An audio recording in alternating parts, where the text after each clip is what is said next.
नमस्ते सर। नमस्ते राशि से जय झारखंड। बोलो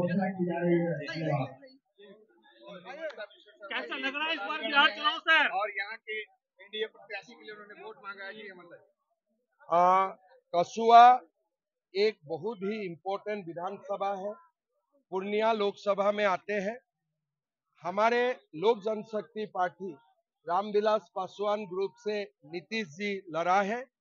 नीतीश जी का लिए मैंने देखा लोगों का बहुत प्रेम भाव है, लोग जिताना चाहते हैं और मेरा उम्मीद है इस बार कसुआ में हमारे एनडीए जीतने जा रहा है, नीतीश जी जीत जाएंगे। सर पूरे बिहार के चुनाव पे आप कैसा देख रहे हैं इस बार? मेरा लगता है कि जो आज का जो वोटिंग हुए उसमें हम 90 तक भी पहुंच सकता हूं। 80 मिलना तो फिक्स है, 90 भी जा सकता हूं और बिहार का चुनाव बहुत बढ़िया होने जा रहा है।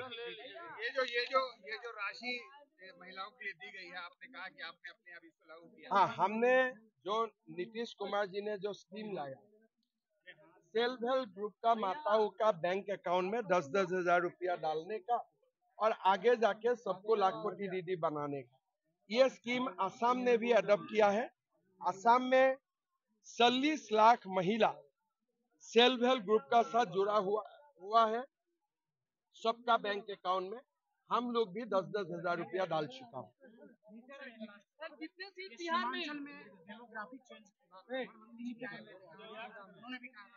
देखिए, झारखंड से लेकर बिहार तक, बिहार से बंगाल तक, बंगाल से असम तक, ये जो सारो स्टेट है जो कहीं ना कहीं बांग्लादेश का सीमा में है, ये पूरा सारो स्टेट में डेमोग्राफी का बहुत बड़ा परिवर्तन हो रहा है। देश के लिए बहुत बड़ा संकट है। एसआईआर हुए, कुछ समाधान हो गए, लेकिन डेमोग्राफी चेंज को रुकवाने के लिए बहुत बड़ा कदम उठवाने का जरूरत है। अभी मोदी जी डेमोग्राफी कमीशन रचना करने का बात किए हैं। असम जैसा प्रदेशों में अभी हम लोग 60% तक आ चुका है।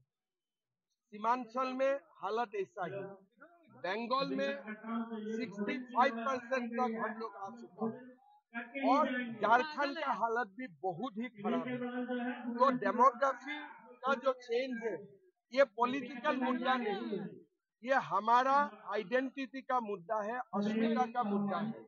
मैं बहुत खुश हूँ कि बहुत दिन से असम से ये डेमोग्राफी का बात हम लोग बोलते रहते थे। आज कम से कम इनका इको झारखंड में देखने मिला, बिहार में देखने मिला और बंगाल में देखने मिला। खुद प्रधानमंत्री जी इसका बारे में बोलना शुरू किया। मेरा लगता है कि हमारे बहुत दिन का तपस्या है, ये आज ये मुद्दा हम लोग असम से नेशनल प्लेटफॉर्म तक ले आने में कामयाब हुए हैं। आगे जाके मेरा विश्वास है कि मोदी जी जरूर कुछ बड़ा कदम उठाएगा। डेमोग्राफी को आप रुकवाने नहीं सकेगा, तब आपका हाथों से खेत भी चला जाएगा, आपका हाथों से नौकरी भी चला जाएगा, आपका हाथों से सरकार भी चला जाएगा। सरकार कोई भी पार्टी का हो, घुसपैठियों का नहीं होना चाहिए, लेकिन सरकार में घुसपैठिया का भी कब्जा हो जाएगा। सर ये कहा था कि सेना में मात्र 10% की आबादी है जो फॉरवर्ड कहलाती है, वही सारा कंट्रोल करती है। देखिए, सेना में 10% 20% का बात बोलना खाली भूल नहीं है, ये पाप है। जो लोग अपना देश के लिए मर मिटने के लिए तैयार है, देश को कितना जंग जिताया, कोई लोगों ने अपना बलिदान किए, कभी भी सेना में धर्म और जाति का चर्चा नहीं होते। राहुल गांधी ने देश को दुर्बल करने के लिए ये एक बहुत खतरनाक बात बोलना शुरू किया है। अगर हमारा सेना का एक ही परिचय होता है कि मैं भारतीय हूं, मैं इंडियन हूं, रिलीजियन देखा नहीं जाते हैं, जाति नहीं देखा जाता है, लेकिन राहुल गांधी ने यह बहुत बड़ा गुनाह किया है। मुझे लगता है कि सुप्रीम कोर्ट खुद इनका संज्ञान लेना चाहिए और राहुल गांधी को या तो देशद्रोही या तो पागल, ये दोनों का एक डिक्लेयर कर देना चाहिए। या तो देशद्रोही अगर जानबूझ के बोला है, और न जाने में वो उनका दिमाग थोड़ा छोटे है इसलिए बोला है, तो उनको पागल डिक्लेयर कर देना चाहिए। या तो वो देशद्रोही है या तो वो पागल है, और बाकी बीच में कुछ नहीं है। सर, आज तेजस्वी ने फिर कहा कि 18 नवंबर को बिहार के मुख्यमंत्री पद का शपथ लेंगे, ये हो सकता है बांग्लादेश में छुप के जाके वोट ले लेंगे।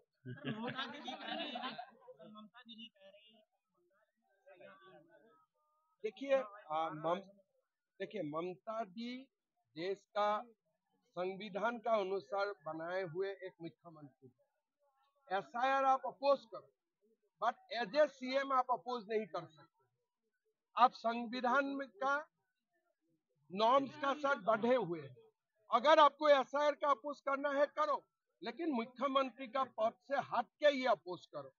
देश का कोई भी मुख्यमंत्री चुनाव आयोग को चैलेंज नहीं कर सकता है। अगर देश का मुख्यमंत्री चुनाव आयोग को चैलेंज करना शुरू कर देते हैं, सुप्रीम कोर्ट को चैलेंज करना शुरू कर देते हैं, हाई कोर्ट को चैलेंज करना शुरू कर देते हैं, तो देश में गणतंत्र रहेगा? यहाँ तो तानाशाही हो जाएगा। तो मैं ममता जी को सम्मान करता हूँ, ठीक है, आपको एसआईआर खराब लगा है, आप एसआईआर को विरोध करो, लेकिन वो आसन से विरोध मत करो, रिजाइन दे दो, फिर रास्ता में आके अपने अपने ताकत को आजमाओ, कोई समस्या नहीं है।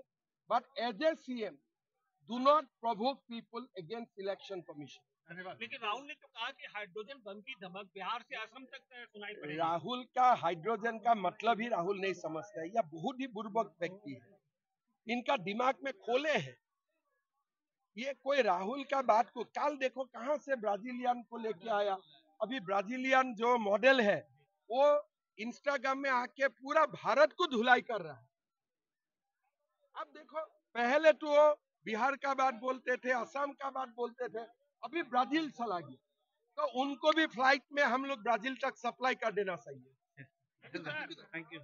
जय श्री राम।